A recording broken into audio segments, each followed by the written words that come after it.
Well, hello, everybody. This is Reverend Karen coming at you from the Woogie Ranch in the back 40 of northwestern Nevada. And this is another episode of Fearlessly Feral Living. This podcast explores real life ways to apply new thoughts, spiritual principles, and practices so that you can create a deeply successful and meaningful life.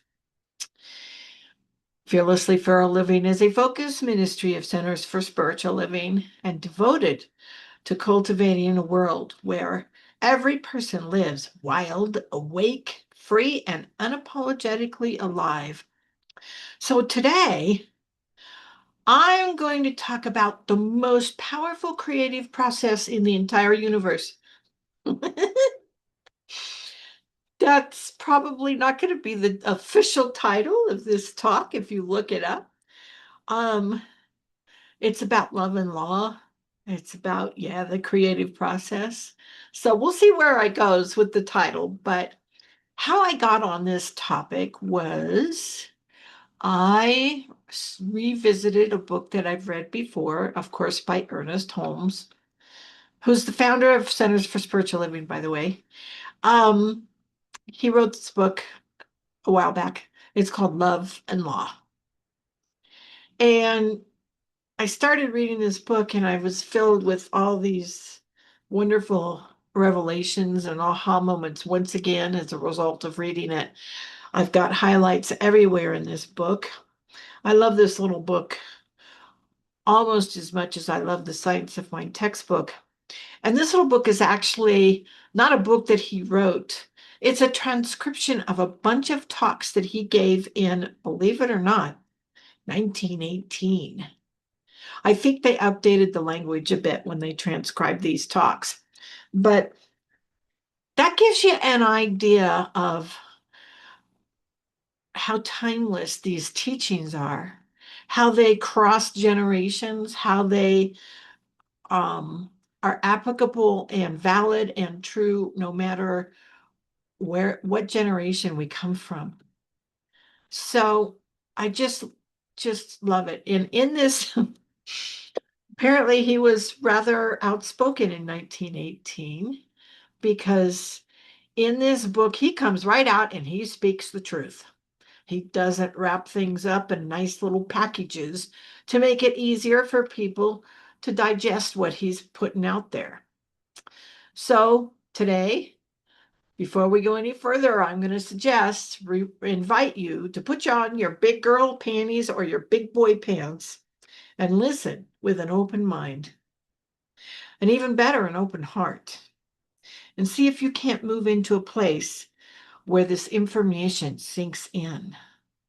If you do, I promise it will improve your life. So, what's this thing called the law?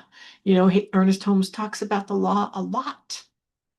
Here's the deal with the law: the law is part of a trinity meaning threefold, a beautiful and powerful triune of creativity in our lives. The law is the middle part, the part that takes our thoughts and manifests them. The law is like the channel.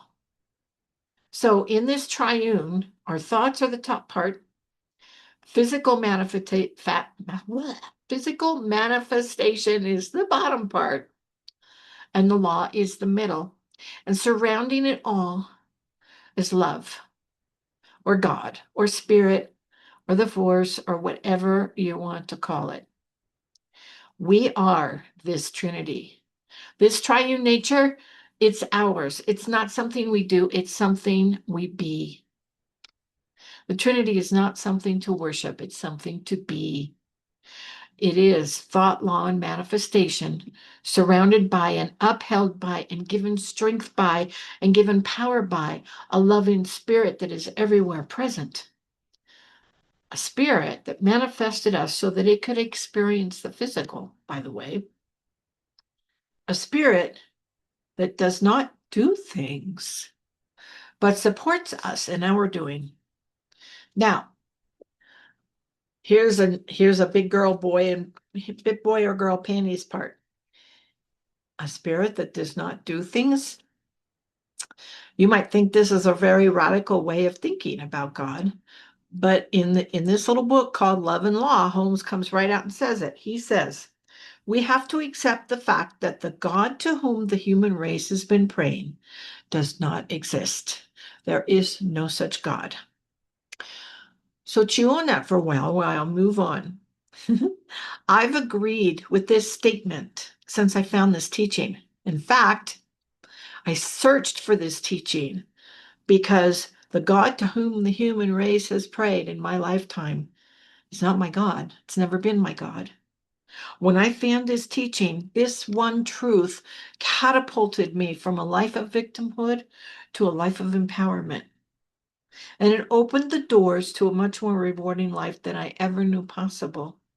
And yet, this one idea, most folks resist it. The resistance is powerful and it's strong. Even people in this teaching resist it. So if you're resisting it, if you're resisting this one idea that God doesn't do things, it just empowers us to do it. Again, I'm inviting you. Put your big girl panties on or your big boy pants on and consider this with an open mind. Just play around with the possibilities of thinking like this. So, the triune of creativity simply does not work if one thinks that God is the one doing everything. If God does things, then what's the law for? The law is part of the triune. The law is the thing that's doing. Ernest Holmes says in the Science of Mind textbook that the law is mind in action. He says the law is a blind force, and whatever goes into the subjective state of our thought tends to return again as some condition. And he says, see the chapter on control of conditions for further elaboration. Now, here's another whammy for you. It cracks me up that he mentions control of conditions in the same paragraph defining the law, because we have this set of statements called the we believe statements in this teaching. And part of one of those statements says, we believe in control of conditions. And when you say that, most people are like, I'm out of here. Bye, see you later. They just throw their hands up and they run the other way. In fact, if you're a member of a 12-step group, the advice you are getting might seem completely contradictory to that we believe statement, except that it isn't. I've done a lot of study in this area. And I explain how it isn't contradictory in my first book, A New Thought Journey Through the 12 Steps. And there's a link to buy that book in the show notes. A New Thought Journey Through the 12 Steps. It's my first book, still available on Amazon, by the way, but the link is to my website. Anyway, believe me when I say that I've got almost 40 years in recovery, and this recovery has been awesome and good and very good and happy, joyous and free and powerful. And I absolutely do not have a problem with all the we believe statements. I have taken those statements and I have used them to catapult my life into success, and you can too. So yeah, I have some things to say about control of conditions. And in my third book, How to Live Fearlessly Feral, I say a lot of those things. So rather than get off track here, I'm just going to refer you back to the show notes where there's a web address to buy either one of those books, and you can read it for yourself and see what you think. And I'd love to hear that, by the way. My point in this podcast is, do you believe that the things Holmes is presenting to us are true? Because belief is pretty important in our teaching. In fact, Holmes comes right out and says, and listen carefully here, he says, if you believe it works, it will not. If you do not believe it works, it will not work, because everything is belief. I'll repeat that because I messed it up. If you do not believe it works, it will not work, because everything is belief. Our beliefs are the foundation of how our lives manifest. Period. It doesn't matter whether you believe it or not. Whatever it is you believe, That's what's going to be showing up in your life. If you don't like what's happening in your life, change your belief. Unless, of course, you do not believe that our beliefs are the foundation of how our lives manifest. I don't understand how you could believe otherwise. If you want to explain it to me, I'm here to listen. So let's just say, as an example, for kicks and giggles, that you're unhappy with certain aspects of how your life is going. The place to address that is not by moving or changing doctors or changing partners or changing jobs or doing any outer change. The place to change is at the level of belief. The outer changes will willy-nilly come later. You won't even have to work at them. So we find ourselves in this place of asking, okay, how do I change a belief? Well, first step is to be aware that you have the belief in the first place. So I want to give you a common example of a belief. Here's a belief. You were probably fed this when you were a kid. Your parental units probably said this every time you wanted to buy something at the store. Money doesn't grow on trees, you know. Eventually, that became a belief. It was beaten into you, it was indoctrinated into you. You believe money doesn't grow on trees, which means you have a very limited idea of what money is. And behind this belief are all sorts of limiting patterns of thinking that'll keep you poor and limited in other ways, by the way. Just saying. Here's some questions to ask yourself whether or not you believe in this. Do you regularly experience not having enough money? Do you hoard your money? Do you purposely not buy something that you would love to have just because you think it costs too much? Do you vote with your money? Do you vote with your wallet? Because money is the most important thing to consider when choosing who you want to lead us? Dude, if you're voting with your wallet, we need to have a chat. If you answered yes to any of those questions, you might want to consider that you have a limiting belief about money. So let's say you discover, okay, I've got a limiting belief about money. And you decide you want to change that.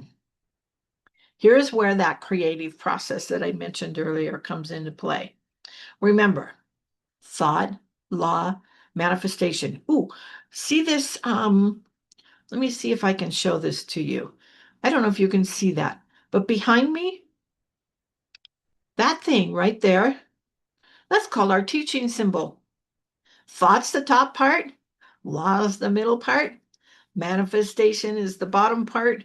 The V is the process of going from thought to manifestation and back up to thought again. And the circle around it all, that's God or spirit, whatever you want to call it.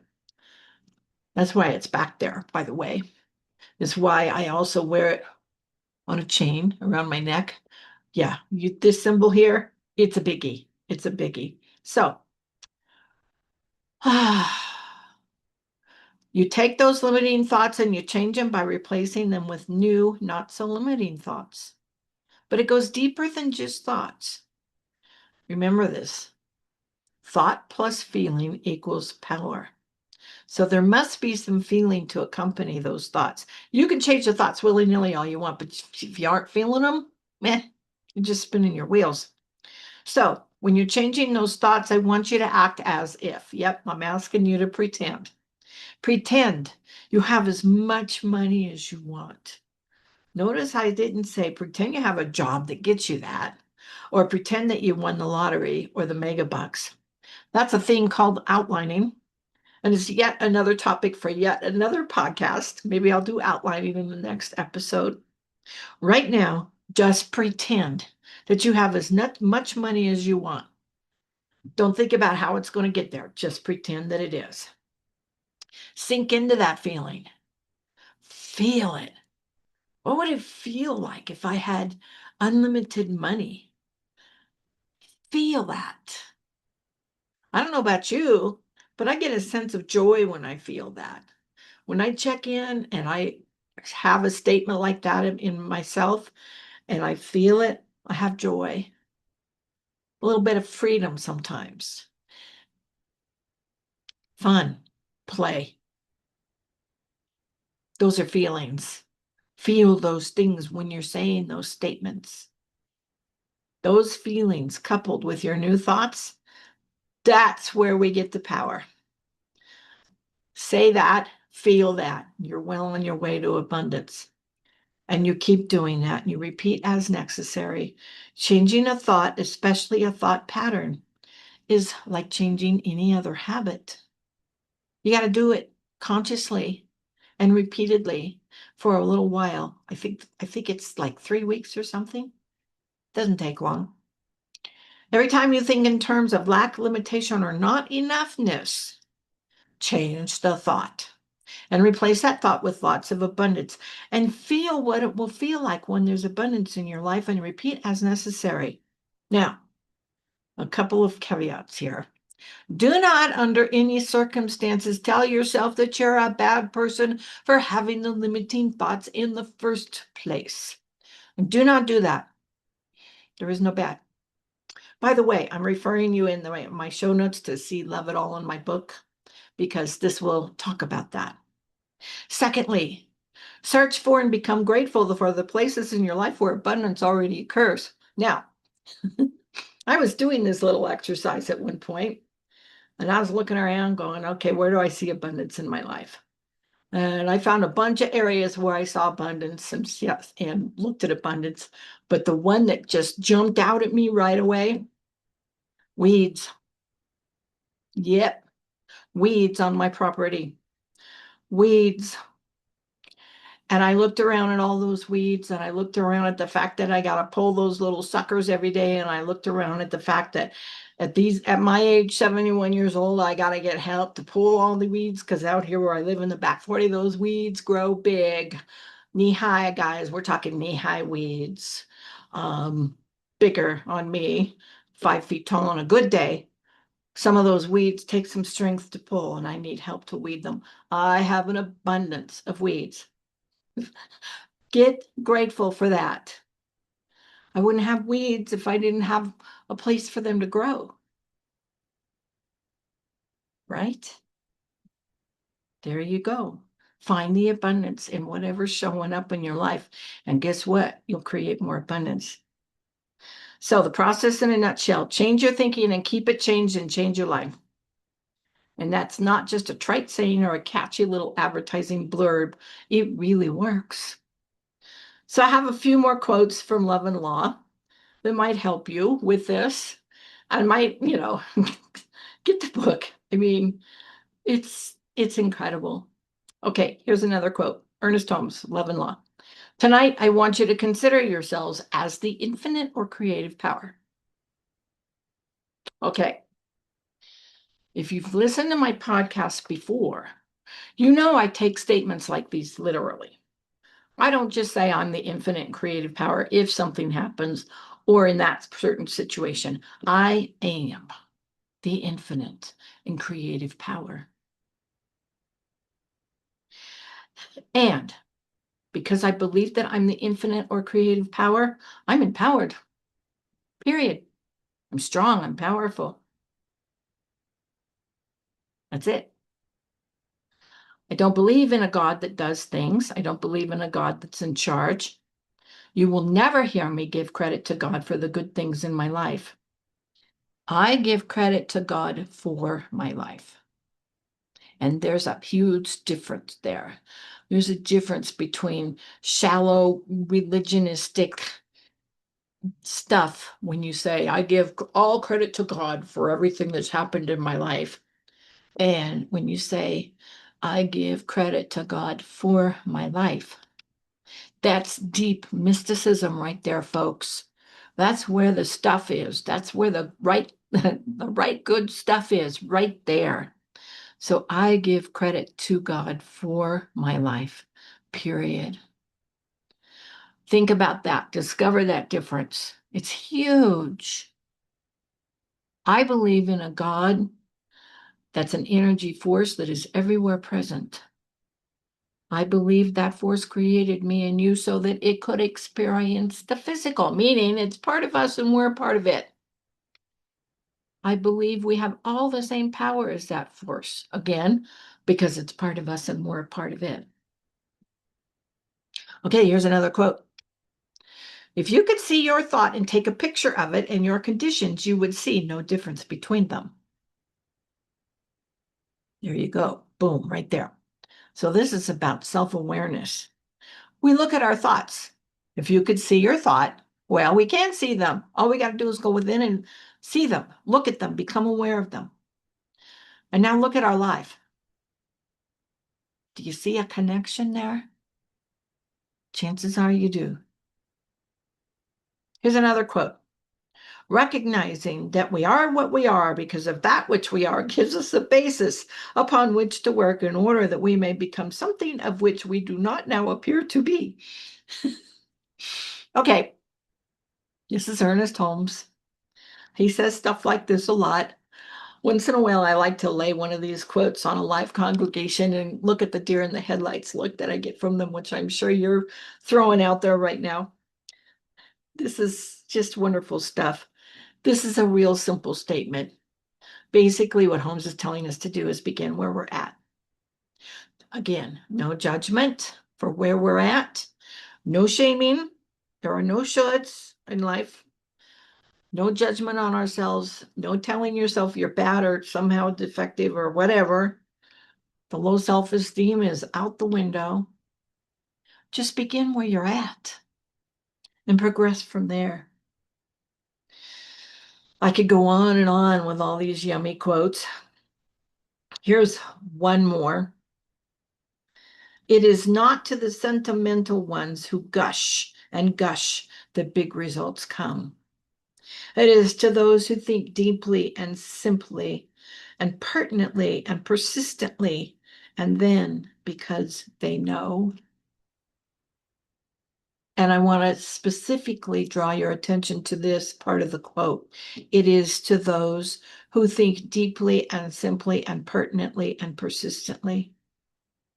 Why do you think I say consistently and persistently every time I talk about doing spiritual practices? It comes from quotes like this. You know what? I'm really, really grateful. I'm grateful that almost 40 years ago, who would have thought? 40 years ago, I was introduced to a new way of living that advocated for daily spiritual practice. And it advocated not just for meditation and treatment and or prayer, which is what we do in Science of Mind. You know, in 12 steps, it says in the 11 steps sought through prayer and meditation to improve our conscious contact with God as we understood it. Yeah, prayer and meditation. In Science of Mind, it says treat every single day or pray and meditate. So when you ask a Science of Minder what their daily spiritual practice is, they say treatment and meditation. And I'm like, oh my God, why? Where is the self-awareness? The self-awareness piece, in my opinion, is the most important piece.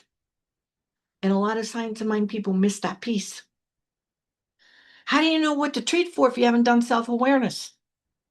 You got to know what's going on with you in order to know what to treat for or what to pray for. By the way, there's a link in there to a podcast on treatment. It's actually a series of podcasts. There's 4 of them or 5 of them, 4 or 5. There's 5 steps in treatment, but I think I doubled up on 2 of them. You cannot know what to treat for unless you've got self-awareness first. And that's part of the creative process, by the way. Remember, we have a thought. How do we figure out what those thoughts are? Self-awareness, guys. How do we change the thoughts? Treatment. Consistent and persistent nagging. That's what this is. Okay. All right. Do the self-awareness part. Figure out what you're feeling and thinking. Change the thoughts when necessary. Use the power of treatment. And then meditate on the new thoughts. And that's that beautiful creative process in a nutshell. That's what Love and Law is all about. That's the deal. Do that repeatedly, consistently, and persistently. Get help to do it. Get a prayer partner if you don't have one. Don't know what prayer partner is? Contact me. I'll clue you in. It's pretty cool. It's not an accountability partner. So I am knowing Fearlessly Feral Living for me and for you. I've had a little fun with this podcast. I hope you have too. Remember that Fearlessly Feral Living is a focused ministry of Centers for Spiritual Living, and thus everything you donate is tax deductible. So I've got a bunch of uh, links in the show notes where you can donate either one time or you can become a member of my Substack for, I think it's $8 a month. It's not much. Or you can also donate to Venmo or PayPal. Everything's listed on my Fearlessly Feral website at fearlesslyferal.org. So again, I am knowing Fearlessly Feral Living for me and for you. And I thank you so much for listening. I hope you've enjoyed this episode, and I hope you will contact me if you have comments or questions. Thank you again.